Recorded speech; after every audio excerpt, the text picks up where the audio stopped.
Bismillahirrahmanirrahim and Assalamu alaikum everyone. Welcome back to the Common Voice. And Professor Saeed Hussain Haider is with you again.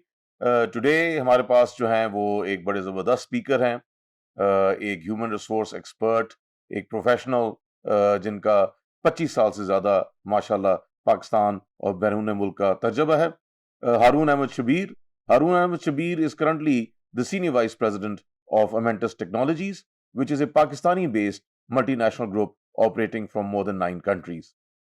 We know that Haroon Saab has had a wonderful 25 years of experience in multinational companies, in large national groups, and also working with the government and teaching in different universities. Haroon is a human resource expert and also an IT expert, combining both to make a huge impact in Pakistan and abroad. He is also the expert in the Global Integrity Education Project of UNODC and has worked as a consultant with various international IFIs, which include the World Bank, USAID, DFID, and Asian Development Bank. And I would like to welcome Haroon Ahmed Shabir to the program, the Common Voice. Thank you, Haroon साहब के आप आए और जो है ना आज आप हमारी यूथ को बताएंगे कि क्या पोटेंशियल है, क्या अपॉर्चुनिटीज़ हैं ह्यूमन रिसोर्स की, आईटी इकोनॉमी और एक पोस्ट कोविड सिनेरियो के अंदर क्या हो रहा है दुनिया में और पाकिस्तान में, जिसके बिना के ऊपर वो लोग जो हैं कारोबार भी कर सकते हैं और अच्छी नौकरी भी कर सकते हैं. तो the first question that I would like to ask Harun is, Harun Sahab, you have about 25 years of very versatile human resource exposure, experience, multinational, again, foreign and national. So, आप जो evolution of human resource है, उसको कैसे देखते हैं? देखिए थोड़ा सा अगर मैं ऑडियंस के लिए थोड़ा सा इसको क्लियर कर दूं इन जस्ट 2 मिनट्स के जो एवोल्यूशन ऑफ एचआर है हमें इसको स्टडी करना पड़ेगा इंडस्ट्रियल रेवोल्यूशन से which is 17th century AD after the century of renaissance ended which is 16th century and we went into 17th century और mass scale production जब start हुई तो there was a need कि अब लोगों को manage किया जाए लोगों को इंडस्ट्री के अंदर जब mass production start हुई लोगों के numbers बढ़े तो उनको मैनेज करना था तो they started the concept of military administration क्योंकि military was the only organised institution at that time तो उन्होंने उसको ऑर्गेनाइज करना शुरू किया और administration department but very soon they realise कि नहीं हमें स्पेसिफिक होना पड़ेगा ह्यूमन रिसोर्स के लिए and they developed in personal department तो पर्सनल डिपार्टमेंट उन्होंने बनाया फाइल्स को मेंटेन करना शुरू किया रिकॉर्ड्स को मेंटेन करना शुरू किया and this is how the progress of HR started.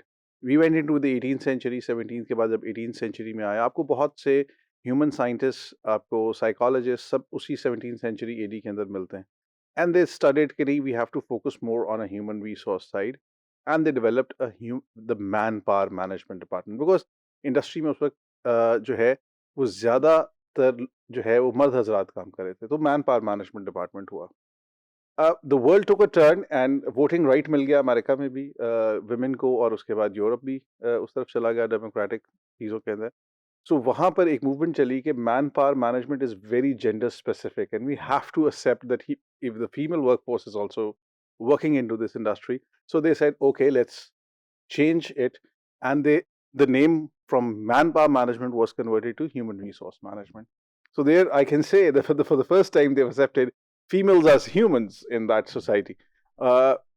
अब ह्यूमन रिसोर्स मैनेजमेंट पाकिस्तान में भी बड़ी अपग्रोइंग अपकमिंग फील्ड लास्ट 10 इयर्स काफ़ी ज़्यादा ग्रो किया इसने लेकिन दुनिया इससे बहुत आगे निकल गई दुनिया इस टाइम पे ह्यूमन कैपिटल मैनेजमेंट की बात कर रही है बिकॉज दे से कि जिस तरीके से रिसोर्सेज हम मैनेजमेंट में 4 रिसोर्सेज पढ़ते हैं उसमें से human resources very important resource and they से कि जी ये एक ऐसा रिसोर्स है जिस पे हमें इन्वेस्ट करना पड़ेगा नॉलेज बेस्ड इकोनॉमी की अगर हमने जो कि आगे जाके हम इस प्रोग्राम में बात भी करेंगे नॉलेज बेस्ड इकोनॉमी की जहाँ पे कि हम फ्रीलांसिंग की बात करें नॉलेज की बेस के ऊपर बात करें आईटी रिसोर्सेज की बात करें तो उन्होंने कैपिटल मैनेजमेंट करना शुरू कर दिया इसको अगर मैं आपको एक एग्जांपल दूं कि सिंगापुर में वो अपनी बैलेंस शीट में इसको और जो एजुकेशन पे एक्सपेंस है उसको कैप एसेट साइड पे लिखते हैं हम आज तक इसको यहाँ पर जो है एक्सपेंस साइड पे लिखते हैं they spend 30% of the GDP to the education and they're investing on humans. So the largest or the most skilled knowledge based economy अगर आप देखें तो सिंगापुर, मलेशिया, इंडोनेशिया इन कंट्रीज की है जिन्होंने इसको फोकस किया और कैपिटल इन्वेस्टमेंट किया। हम अभी भी ह्यूमन रिसोर्स की तरफ बात करें, but human resource has got lot to do in Pakistan और बड़ी डेवलपिंग फील्ड है, फर्दर भी डेवलप होगी। जी, thank you so much Harun साहब, आपने बड़ा कॉम्प्रिहेंसिव आंसर दिया। थोड़ा-सा आगे चलते हैं, आपने नॉलेज बेस्ड इकोनॉमी की बात की, तो इसके अंदर जो गिग इकोनॉमी है हम्म। इसका क्या रोल है? देखें, जो गिग इकोनॉमी है, हमें पहले अंडरस्टैंड करना पड़ेगा कि गिग इकोनॉमी क्या है। ये जो डिजिटल इकोनॉमी है इसको गिग, बिकॉज़ आप अगर देखें ऑनलाइन वेबसाइट्स के ऊपर गिग्स जनरेट की जाती हैं। Let's say if I am providing services, so I will explain my services, और ऑनलाइन प्लेटफॉर्म्स पे इसको गिग्स कहा जाता है। पुराने वक्तों में मेटा डेटा होता था वेबसाइट का, अब इसको गिग्स कहा जाता है, और वहां से ये लफ्ज गिग्स इकोनॉमी निकल आया, गिग इकोनॉमी निकल आया। एनी हाउ, सो इसके अंदर it's a huge scope, it's a huge scope. Pakistan अभी तक उतना कंट्रीब्यूट नहीं करा, जिस तरह मैंने अपने पीछे भी एक्सप्लेन किया कि we are just generating 400 million of revenue from this dollars, in terms of dollars हम कर रहे हैं। और अगर हम अपनी नेबरिंग कंट्री में देखें तो they are producing 133 billion US dollar from the IT exports. हुँ, Saudi Arab exporting oil at 130 billion dollars, और इंडिया सिर्फ आईटी एक्सपोर्ट्स 133 बिलियन डॉलर की कर रहा है। तो अब हुँ, दुनिया इसको द न्यू ऑयल कह रही है, हुँ, इस आईटी इकोनॉमी को द न्यू ऑयल कह रही है, and we need to tap this. जैसा हमने जिक्र किया कि 60% of our workforce is young workforce, और अगर हम इसको डायरेक्शन दे दें तो इसमें हम बहुत ज़्यादा पोटेंशियल हमारे पास है, और हम इसको मैनी फोल्ड्स इंक्रीज कर सकते हैं, और हुँ, ये हमारी इकोनॉमी का एक बहुत बड़ा बूस्टर और इनपुट आ सकता है इसके अंदर, हुँ। And we need to focus that. Haroon साहब ये बताइएगा कि आजकल जो है ना बहुत ज़्यादा इवन ऑन टॉक शोज़ और मीडिया में भी और जनरल डिस्कशंस के अंदर भी ये है कि क्या हमारी यूथ को नौकरी करनी चाहिए या उनको एंटरप्रेन्योर बनना चाहिए और या उनको जो है ना फ्रीलांसिंग करनी चाहिए? और आप इन तीनों को कैसे कंपेयर करेंगे? देखें, you always have to look into the, देख हर एक के मैकेनिक्स अपने अपने हैं। जो नौकरी है उसके अपने मैकेनिक्स हैं। द पीपल हु डोंट, वो कहते हैं ना, अगर आपके अपने ख्वाब नहीं है तो आप किसी के ख्वाब पूरे कर रहे हैं। तो एंटरप्रेन्योर्स अपने ख्वाब रखता है, और वो बहुत से बिजनेसेस को डेवलप करता है, और बहुत से लोगों लोगों के, वो अपने ख्वाब पूरे कर रहा था, लोग उसमें कंट्रीब्यूट कर रहे होते हैं। तो नौकरी पेशा लोग उसके ख्वाबों में कंट्रीब्यूट कर रहे होते हैं। लेकिन जो फ्रीलांसिंग है वो भी एक किस्म का एंटरप्रेन्योरल वर्क है जो कि आप कर रहे होते हैं, लेकिन आप at the convenience of your home, at the convenience of your time, आप ये फ्रीलांसिंग का काम कर रहे होते हैं। सो हमारी जो यंगर जनरेशन है, जैसा मैंने पहले ज़िक्र किया कि हमारी जो यंगर जनरेशन है, इनके टाइम ज़ोन्स डिफरेंट हैं। हमारी ओ जो ओल्डर जनरेशन्स है, जो 70s की जनरेशन है, 80s की जनरेशन है, इनसे इनके टाइम ज़ोन्स डिफरेंट हैं। आपको इनके लिहाज से बात करनी पड़ेगी। जिस तरह इल्लामा इकबाल ने कहा था कि ज़माने के अंदाज़ बदले गए, नया राग है साज़ बदले गए, ख़िरत को गुलामी से आज़ाद कर, जवानों को पीरों का उस्ताद कर। तो अब हमें जवानों से बहुत कुछ सीखना पड़ेगा, और अगर हम फ्रीलांसिंग की बात करें तो that is the new direction where the world is actually heading towards. सिर्फ एक छोटी सी एग्जांपल अगर मैं आपको दूं गूगल की, कि गूगल के जो रेगुलर एम्प्लॉइज हैं वो 1,02,000 एम्प्लॉइज हैं, रेगुलर एम्प्लॉइज, और जो उसके फ्रीलांसर्स हैं जो उसके साथ काम कर रहे हैं वो 120,000। सो Google, even the largest online company, is basically moving very fastly towards the freelancing. एक और जो कंट्रोवर्सी है या आप कह सकते हैं कि डिफरेंट स्कूल्स ऑफ थॉट हैं और वो ये है कि डिग्री और स्किल्स में क्या फ़र्क है और which is more important and why? देखिए जी, डिग्री की अपनी इम्पोर्टेंस है, क्योंकि वो आपको बेस, एक फॉर्मल एजुकेशन आपको एक बेस देती है। तो हम कहीं भी इस डिग्री की एलिमेंट को डिनाई नहीं कर सकते, इसकी इम्पोर्टेंस को कहीं डिनाई नहीं कर सकते, क्योंकि ये आपको फॉर्मल एजुकेशन कहीं ना कहीं एडवांटेज देती है। लेकिन जो चीज़ हमारी डिग्री प्रोग्राम्स में लैक कर रही है, that is a skill set. ठीक है, हम पढ़े लिखे तो बहुत हैं, लेकिन हम स्किल्स डेवलप नहीं कर सकते। सो किसी भी इंटरव्यू में जब एज एन एचआर प्रोफेशनल मैं इंटरव्यू कर रहा हूं, तो मैं सबसे पहले ये देखता हूं कि इस बंदे की स्किल्स कैसी हैं। फ्रीलांसिंग की जिस तरह हम पहले बात कर रहे थे, इसमें जो सबसे बड़ा डाउनसाइड हमारा आ रहा है वो ये आ रहा है कि हमारी कम्युनिकेशन स्किल्स ही नहीं है। हुँ, हम लोगों को समझा नहीं पाते कि हमें काम आता है। या हम काम डिलीवर करते हैं तो हम उसको एक्सप्लेन नहीं कर पाते। हुँ, तो what we need to do is कि हमें अपनी स्किल्स को डेवलप करना पड़ेगा। हुँ, हमें अपनी कम्युनिकेशन स्किल्स को डेवलप करना पड़ेगा, हमें अपनी रिटन स्किल्स को डेवलप करना पड़ेगा, हमें अपनी प्रेज़ेंटेशन स्किल्स को डेवलप करना है, हमें नेगोशिएशन स्किल्स को डेवलप करना पड़ेगा। एक होता है टर्मिनोलॉजी मैनेजमेंट में इस्तेमाल करते हैं इंप्रेशन मैनेजमेंट। हुँ, आप इंप्रेशन क्या दे रहे हैं? I hmm, have come across thousands of candidates in my career जिनके पास बहुत ज़्यादा अच्छी स्किल होती है लेकिन वो कम्युनिकेट ही नहीं कर पाते। तो दे फेल बिकॉज़ वो अपना point of view across the board रख ही नहीं सके ना। देयर आर पीपल जिनके पास स्किल नहीं होती, लेकिन वो इतना अच्छा कम्युनिकेट करते हैं कि आप इंटरव्यू में at times you are taken away, आप उसको हायर करते हैं, बाद में पता लगता है कि आपने गलत हुँ, हायरिंग कर ली। सो फॉर्मल एजुकेशन को हम कहीं भी डिसरिगार्ड नहीं करते, हुँ, लेकिन उसके साथ-साथ स्किल्स का होना बहुत ज़्यादा ज़रूरी है।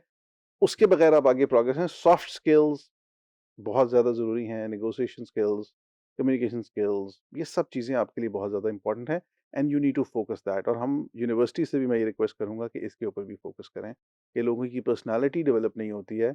डिग्रियाँ बहुत बड़ी-बड़ी होती हैं लोगों के पास, लेकिन हुँ, पर्सनैलिटी डेवलप नहीं होती है। Communication skills we need to focus on that as well हुँ। To yourself. अच्छा हारून साहब, ये बड़ी अच्छी आपने जो है ना डायरेक्शन दे दी हमारी गुफ्तगू को। थोड़ा-सा ये बताइएगा कि आपने हज़ारों इंटरव्यूज़ किए हैं इन 25 सालों के अंदर और आपने शायद लाखों सीवीज़ को जो है ना देखा होगा।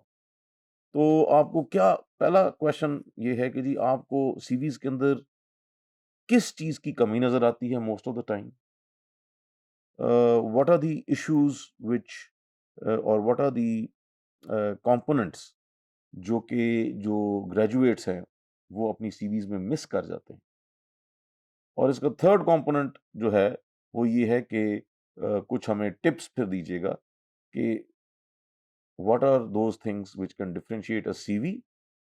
एंड फ़ॉलो अप क्वेश्चन ये है कि how can someone give a good interview?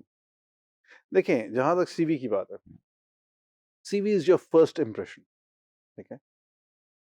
And your first impression, वो कहते हैं ना, your first impression impression is your last impression. अगर मेरे सामने एक सीवी आया है, उसमें ग्रामेटिकल मिस्टेक्स हैं, I will put that CV aside कि यार इस बंदे को अपना सीवी नहीं लिखना आता, मैं इसको इंटरव्यू करके टाइम ज़ाया नहीं करूँगा। So please check on those grammatical mistakes. एक चीज़, too much details, cluttered CV.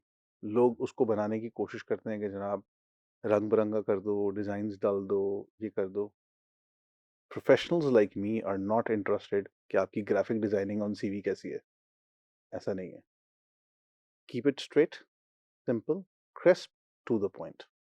लोग अपनी job descriptions, middle management, senior management के लोग ये गलती करते हैं, अपनी जॉब डिस्क्रिप्शंस को अपने सीवी में लिख देते हैं। I as a senior person is not interested कि भई आपकी जॉब डिस्क्रिप्शन क्या थी? मैं देखूँगा आपका स्किल सेट क्या है। बिकॉज़ आप सीवीज़ में देखते हैं कि डिग्री सबसे एंड में होती है। डिग्री पहले साल, दूसरे साल तो मैटर करती है, लेकिन 25 साल लाइक मेरी एज में जाके डिग्री मैटर नहीं करती, मेरी अचीवमेंट्स मैटर करती हैं। मेरी ऑर्गेनाइज़ेशन है, ऑर्गेनाइज़ेशन क्या करती है ब्रीफली एंड देन मेरी उसमें कंट्रीब्यूशन क्या थी, मेरी अचीवमेंट क्या थी उसके अंदर। I need to focus on that.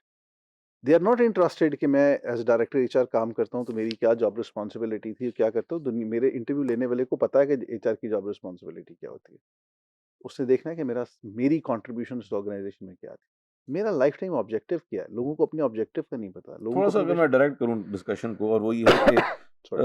अगर हम सीवी को देखें न्यू ग्रेजुएट्स के लिए, उसमें थोड़ा-सा हमें बताएँ? देखिए, न्यू ग्रेजुएट्स को भी इवन अपनी जो डिग्री है वो तो खैर आ रही है, यूनिवर्सिटी आ रही है। जो प्रोजेक्ट्स जिन पे काम किया और उसकी जो अचीवमेंट्स थी, वो क्या था? हमारे यहाँ जब हम इंटरव्यू के लिए जाते हैं, हम विदाउट प्रिपरेशन जाते हैं। Fresh graduates in fact without preparation आते हैं इंटरव्यूज़ के लिए। उन्होंने एचआर के कोर्स किए, एचआर के बेसिक क्वेश्चंस पूछ लें, उनको एकेडमिक क्वेश्चंस नहीं पता। उनको कॉन्सेप्ट्स पूछ लें, उनको कॉन्सेप्ट्स नहीं पता। ये प्रोजेक्ट आपने किया था एचआर का, इसके अंदर आपने क्या किया? दे डोंट नो, बिकॉज़ हमारे यहाँ यूनिवर्सिटीज़ में प्रोजेक्ट्स कैसे होते हैं कि एक बच्चा पढ़ता करता है, 6 के नाम लिखता है उसके हुँ, ऊपर। तो मेरी रिक्वेस्ट अपने स्टूडेंट्स से ये है कि भाई जो काम किया है उसको सही तरीके से करो हुँ, और उसको सही तरीके से प्रोजेक्ट करो। So we have got lot of tall claims in our CVs, लेकिन जब वो इंटरव्यू इंटरव्यूअर के सामने बैठते हैं इंटरव्यूअर के सामने, तो वो उसमें से कुछ भी एक्सप्लेन नहीं कर पाते। तो जो आपने अपने सीवी में लिखा है, उसके मुतालिक ज़रूर पढ़ के जाएँ, हुँ, ठीक है? या जिस फ़ील्ड की स्पेशलाइज़ेशन आपने की है, उसके अंदर एक हमारा सबसे बड़ा प्रॉब्लम जो हमारी स्टूडेंट बॉडी का है, क्योंकि हमारी यूनिवर्सिटीज़ एंड कॉलेजेस में ज़्यादा प्रॉपर तरीके से काउंसलिंग नहीं होती है। उसका सबसे बड़ा प्रॉब्लम हमें ये होता है कि उसको अपनी करियर चॉइस का नहीं पता होता, उसने कहाँ जाना है, उसका इंटरेस्ट क्या है, उसने किस फील्ड में काम करना है। वो एचआर की स्पेशलाइज़ेशन के साथ आता है और कहता है जी मैंने मार्केटिंग की जॉब करनी है। वो मार्केटिंग की स्पेशलाइज़ेशन के साथ आता है। अब पिछले दिनों मैं एक सीवी कॉल कर रहा था, मुझे एक पोज़ीशन के लिए सीवी चाहिए था। That was for a sales agent job and the female has done जो है CA, chartered accountancy, and she is appearing for a sales job. हुँ, And I said, Madam, you have spent 5 years in doing your chartered accountancy and now you are appearing for a sales job. Hmm, Why? वो मैंने इसलिए कर ली कि मुझे किसी ने guide नहीं किया था। मेरा हुँ, इंटरेस्ट तो सेल्स है। तो हमारे यहाँ 90% सीवीज़ में ये डिस्पैरिटी होती है कि हुँ, कैंडिडेट पोज़ीशन कोई और होती है, अपीयर किसी और इंटरव्यू के लिए हो रहा होता है। हुँ, हुँ, और उसका जो नुकसान उसको होता है, लेट्स से मैंने उसको एंट्री दे दी, वो आ गया। 3-4 साल के बाद जाके उस पे ग्लास सीलिंग लग जाएगी। Because he is a graduate of accounts, went into sales. क्योंकि उस वक़्त वहाँ पे कोई सेल्स वाला उसको सरपास कर जाएगा। हुँ, क्योंकि उसके पास सेल्स की डिग्री थी, रेलेवेंट एक्सपीरियंस था, वो उसको सरपास कर जाएगा। तो हुँ, आफ्टर 4 टू 5 इयर्स ही और she has to rethink about the career. Hmm. तो भाई अपना करियर सिलेक्ट करते वक़्त, अपनी स्पेशलाइज़ेशन सिलेक्ट करते वक़्त बहुत ध्यान से करें आपका इंटरेस्ट क्या है। मैं अच्छा, ये बड़ी अच्छी गेन आप गुफ्तगू कर रहे हैं। ये बताइएगा कि जो जॉब प्रॉस्पेक्ट्स हैं फॉर द फ्यूचर वो क्या हैं? मतलब कौन से एरियाज़ हैं जहाँ पे यूथ को जो है ना जाना चाहिए? देखिए ICT, information and communication technologies एक वास्ट फील्ड है। World is digital, is entering a digital, the world actually has entered a digital age. Pakistan is 20 years behind that, हुँ, लेकिन future is IT. So go into that, prepare yourself. IT में भी regular IT skills नहीं चाहिए आपको, high and skills चाहिए। World is talking about nano technology, world is talking about artificial intelligence, world is talking about robotics. आपको उस तरफ जाना पड़ेगा और पाकिस्तान में ये पोटेंशियल मौजूद है। Let me share you one fact with you guys. आपको पता है पहला वायरस किसने बनाया था? किसने बनाया? पाकिस्तानी। हुँ, फैसलाबाद के 3 लड़के थे जिन्होंने वायरस बनाया और माइक्रोसॉफ्ट ने उनको जॉब्स दी थी। सो दैट मीन्स कि पाकिस्तानियों में वो स्किल सेट अवेलेबल है। They can work relentlessly, they can think out of a box. ठीक है? इस टाइम पे टेस्ला ने जो बैटरी बनाई है, जो कि ये इलेक्ट्रिक व्हीकल्स के लिए जो बैटरी बनाई है, which can travel more than 1000 kilometres, who has done it? A Pakistani. So Pakistanis are doing wonders. ऐसा नहीं है कि Pakistanis are doing wonders. Information communication technologies, मैंने कहा कि ये सबसे बेस्ट फील्ड है, आप इस तरफ जाइए। दूसरा, जो बेसिक जो आपकी फील्ड्स हैं, लाइक अकाउंटिंग की फील्ड है, आपकी सेल्स की फील्ड है, आप प्रोडक्शन की फील्ड है, इंजीनियरिंग की फील्ड है, ये सदाबहार है और ये सदाबहार रहेंगी। हुँ, ऐसा नहीं है कि कायद आज़म ने कहा था कि top is always empty. Hmm, it depends upon you how you reach the top. Hmm, ठीक है? हुँ, तो जो highly skilled in every field है, उनकी प्लेस तो हर जगह पे मौजूद है। हुँ। हाँ, नई आने वाली टेक्नोलॉजीज़ में मैं नंबर 1 रेट करता हूँ इन्फॉर्मेशन एंड कम्युनिकेशन टेक्नोलॉजीज़ को। World we should focus on those because there is a huge revenue involved in it, hmm. और we can earn like hell from that. इसी से जो है ना मतलब है कि मुंसलिक जो है ना वो है XR. What is the role of XR in देखिए ह्यूमन रिसोर्स? ये भी अगेन जो है ना, हम बात कर रहे हैं विजुअल्स की, कि अब बहुत से इंट्रोडक्शंस आप देखें। पुराने वक्तों में हम जब एचआर में थे तो हम क्या करते थे, एक बंदा आता था ओरिएंटेशन के लिए, हम बैठ जाते थे, उसको समझाना शुरू करते थे पॉलिसीज़ के, जी हमारी ये पॉलिसीज़ हैं, आप इतने बजे आएँगे, आप इतने बजे जाएँगे, आप ये करेंगे, आप वो करेंगे। अब हम उसको एक वीडियो देते हैं, भाई ये विजुअल है, ये वीडियो है, इसको देख लें आप, ठीक है? और आप इसके लिहाज से अब आप उसको विजुअली एंगेज करते हैं। That means you are using technology ना, उसका इंटरेस्ट क्रिएट करते हैं आप, ठीक है? आप उसका इंटरेस्ट क्रिएट करते हैं, आप उसको विजुअल टूवर्ड्स कराते हैं। सो ये जो चीज़ है आपको वही again use of technology in every field ये आपको देखना पड़ेगा। लेकिन इसमें एक पॉइंट में बहुत इम्पोर्टेंट हम बार-बार टेक्नोलॉजी की बात कर रहे हैं, हम यूज़ ऑफ टेक्नोलॉजी की बात कर रहे हैं। हमारे यहाँ सबसे बड़ा प्रॉब्लम ये आ रहा है कि हम टेक्नोलॉजी को यूज़ करते हुए इतना आगे जा रहे हैं कि उसमें से ह्यूमन एलिमेंट निकालते जा रहे हैं। Very true. और जापान में जो अब उन्होंने 2 कंट्रीज़ की एग्ज़ाम्पल दूँगा जापान एंड चाइना। चाइना की डबल डिजिट ग्रोथ थी।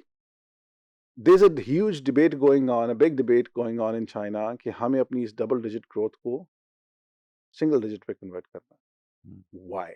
अब लोग कहते हैं कि जी आप डबल डिजिट ग्रोथ कर रहे हैं तो आप सिंगल पे क्यों आ रहे हैं? उन्होंने कहा कि जी we are depleting the human resources, we are depleting the natural resources by this double digit growth. So they are bringing in the human element into their development. Japan में हाईएस्ट हार्ट फेलियर रेट्स हैं। Why? उन्होंने अपनी life को इतना mechanical कर लिया है कि अब Japan is now thinking to reduce it down, the pace of their development को रिड्यूस करना चाह रहे हैं बिकॉज उसमें से ह्यूमन एलिमेंट निकल गया था। सो हमें इंफॉर्मेशन कम्युनिकेशन टेक्नोलॉजीज को इस्तेमाल करते हुए ये जरूर देखना है कि हम अपने ह्यूमन एलिमेंट को कहीं मिस आउट ना कर दें। इसीलिए मैंने अपने पिछले सवालों के अंदर बात की एथिक्स की, मोरालिटी की, ये वो चीज़ें जो कंप्यूटर नहीं कर सकता। कंप्यूटर ने 2+2 4 करके आपको दे देना है, लेकिन ये आपने देखना है कि आपने उससे काम क्या करवाना है। वो जो ह्यूमन एलिमेंट है आप उसको मिस नहीं कर सकते and that should remain there. बहुत खूब हारून साहब, really informative, and I hope कि जो हमारी ऑडियंस है इससे बहुत सारे लेसन्स भी लेगी और डायरेक्शन भी लेगी। ये हारून साहब ये बताइएगा कि हमने बहुत सारे डायमेंशंस के ऊपर गुफ्तगू की, हमने ये भी बात की कि जी क्या शॉर्टकमिंग्स हैं, क्या कंस्ट्रेंट्स हैं, क्या लिमिटेशंस हैं। ये भी बात हुई कि क्या अपॉर्चुनिटीज़ हैं, क्या पॉसिबिलिटीज़ हैं, ग्लोबल मार्केट कैसी है, पोस्ट कोविड मार्केट कैसी है। और इसके अंदर हमने ये भी देखा कि आर्टिफिशियल इंटेलिजेंस की क्या इम्प्लीकेशंस हैं, फ्रीलांसिंग को हम कैसे जो है ना मोबिलाइज कर सकते हैं, इंफॉर्मेशन कम्युनिकेशन टेक्नोलॉजीज जो है वो कैसे द फ्यूचर है फॉर द नेक्स्ट जनरेशन। तो आप ये बताइएगा कि कौन से प्लेटफॉर्म्स को यूज़ करना चाहिए, कैसे वो यूज़ करना चाहिए ताकि यूथ को जो है ना नेशनल और इंटरनेशनल जॉब्स मिल सकें।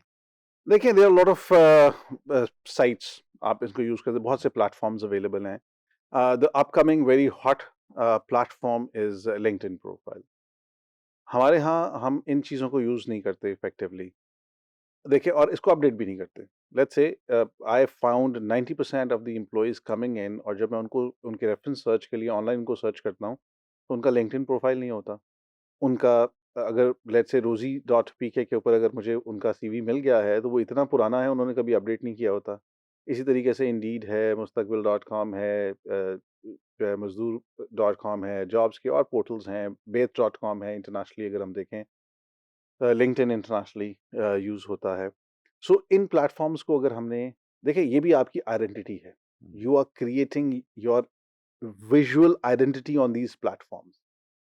आपको अगर नेशनली अच्छी कंपनीज़ में या इंटरनेशनली जाना है, तो आपको इन प्लेटफ़ॉर्म्स को इफ़ेक्टिवली यूज़ करना पड़ेगा। आज बहुत सी जॉब्स ऑनलाइन पोस्ट होती हैं, उसमें ऑप्शन होती है, would you like to apply through your LinkedIn profile और you will upload your CV. और बहुत सी ऐसी अच्छी कंपनीज़ हैं, वो आपका सीवी माँगती नहीं है, वो कहते हैं अपने लिंक्डइन प्रोफाइल शेयर कर दें, दैट्स ऑल।